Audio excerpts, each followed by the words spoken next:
For today, ipapakita ko sa inyo kung gaano ka-functional kahit ganito lang siya kaliit. This is the Soho Flap, Coach Soho Flap, and this one is the re-edition.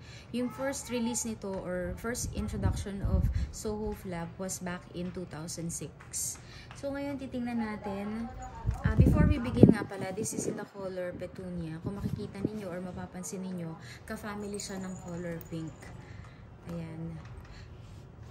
And then, papakita ko rin sa inyo kung ano yung mga kasya dito, yung mga essentials ko na dinadala kapag itong bag na to ang gamit ko. Papakita ko na rin sa inyo yung nabili kong extender para dito, para in case na gusto ko ng longer strap. Siguro mga 3 to 4 inches na extension na pwede ikabit dito sa side na to para mas medyo bumaba yung strap niya. Sa totoo lang, mas prefer ko na lagay yung size nito. Kaya lang minsan syempre may mga damit na kailangan medyo mas longer strap kapag naka-jacket kasi medyo makapal yun. So, medyo masikip dito sa part na to. So, before we begin, ano yung mga nasa loob nito, pakita ko muna sa inyo ito tag ng Coach. So, ito, meron siyang dalawang tag. Ito yung pinaka-signature tag niya. Nakalagay yung Coach leather wear. And then dito naman sa isa, dahil this is a limited re-edition, nakalagay yung the Soho Flap, limited re-edition, and then 2006.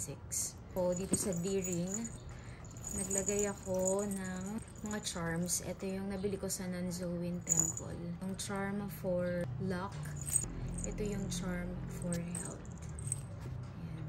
Ito yung for luck. Ayan. And then ito yung for health. Ayan siya. For health. Before I begin with the essentials or yung mga nandito sa loob, itong buckle na to hindi siya na-adjust kahit meron siyang 3 holes. Design lang yan. Dito talaga siya naka-steady lang sa second hole. Kasi naka-stitch itong magkabilang side. So, simulan na natin. So, these are my essentials. Kapag itong bag na to yung gamit ko, so, I have this pouch. Itong pouch na to, sa loob nito is another small pouch. So, nandito yung cologne ko. Itong cologne na to, nandito lang sa spray bottle na 15 ml. Ito talaga yan. So, nire-refillan ko lang yan. Ang brand nito is Bath and Body Works Dark Kiss. So, nilalagyan ko lang to para mas madaling dalhin. And another is my lipstick. Tapos,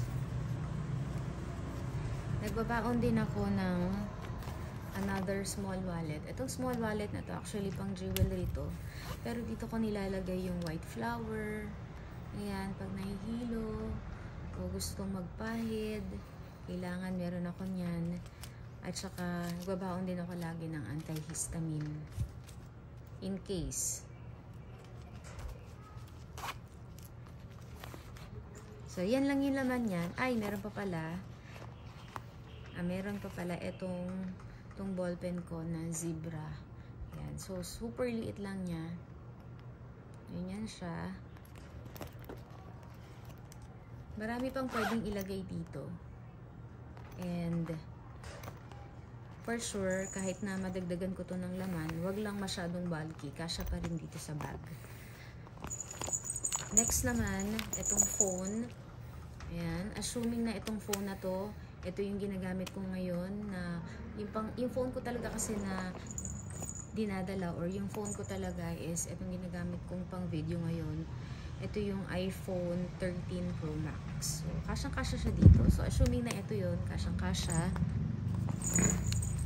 Another is, of course, my key clay. Ayan. And then, yung wallet ko. Ganitong size lang ng wallet. Bifold lang yung wallet ko kasi perfect siya kahit sa anong size ng bag. Kaya pinili ko na mag-bifold wallet. Dati yung wallet ko mahaba. So, hindi na ako masyadong nagdadala. Simula nung nagdadala na ako ng nung nasanay ako na gumamit ng card case at saka ng keyclay, mas prefer ko ng ganito. And then, nakita ko to sa Coach. So, naisip ko na okay din yung bifold kasi kasya siya sa maliit na bags. Katulad nito. Ayan, perfect size. Kahit na medyo magkaroon siya ng volume or medyo kumapal, kung dadami man yung laman nito, still, kasyang-kasya pa rin. Kasi tingnan nyo yung room kapag nakalagay siya sa loob, diba? Ang luwag pa din. So, talagang okay na okay to. And then, syempre, meron din akong baon na power bank. Yung cord para dito, usually nilalagay ko dito sa pocket, dito sa zip pocket. And then, syempre, hindi mawawala ang Shiseido baby powder. Yan, kailangan din lagi kong dala yan. So guys, ayan, yung mga lagi kong dala, or yan yung mga essentials ko na dinadala kapag itong bag na to ang ginagamit ko. So far, ilang beses ko pa lang naman to nagagamit. And hindi ko pa siya nagagamit sa work. Kasi for me, ito mas appropriate to kung sa mga ibang lakaran.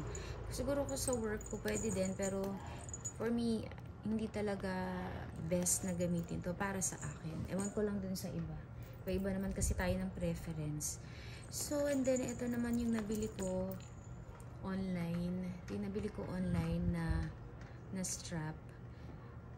3.5 inches yung length nito. Medyo mabigat siya. Medyo may weight siya. Ayan, 3.5 yung length. Perfect length lang siya na idagdag dito. So, medyo may color difference kasi ito, although pareho naman sila na gold. Ayan, pareho naman sila na gold, pero darker nga lang to. Ewan ko lang, siguro dahil bago to. Pero hindi, bago rin naman kasi to eh. Kailan ko lang to binili. Siguro yung pagkaka-finish lang talaga nito. Dark lang yung finish niya. And ito naman, lighter. Pero kung titignan naman, hindi naman obvious yung color difference sa personal. Unless tititigan talaga. Hindi naman kasi kapansin-pansin yung color difference. So, itry natin. Ayan. So, dito lang sa side na to, merong hook. The other side, wala talaga siyang hook. Tapos, dito ko ilalagay yung hook nitong strap. Ayan. O, diba? Ang ganda. So, kung mapapansin nyo, ayan, sorry. Ayan, kung mapapansin nyo, ganyan yung itsura niya. Ganyan yung itsura, diba? So, hindi ko pa to nagamit, tong extender na to. Ngayon ko pa lang na-try. Ayan, ang ganda, ang cute niyan tingnan. Simple lang. Meron ako nakitang ibang design na may heart o kaya flower, pero mas prefer ko na to na simple lang. So, ayan. This is for my bag. Ayan. So, ang gagawin ko dito, sa extender na to, babaunin ko na lang palagi. Yun ang plano ko, kahit hindi ko siya gagamitin, babaunin ko siya in case na, kasi minsan nagbabaon din kasi ako ng jacket. So, in case na mag-jacket ako, syempre medyo pag kumakapal yung damit, ang tendency, masisikip to sa shoulders or sa kilikili, diba? So, pag magja-jacket, yun na lang yung time na lalagyan ko to ng extender para at least mas comfortable akong kumilos kapag nag-jacket. So, yun lang for my what's in my bag. Thank you for watching.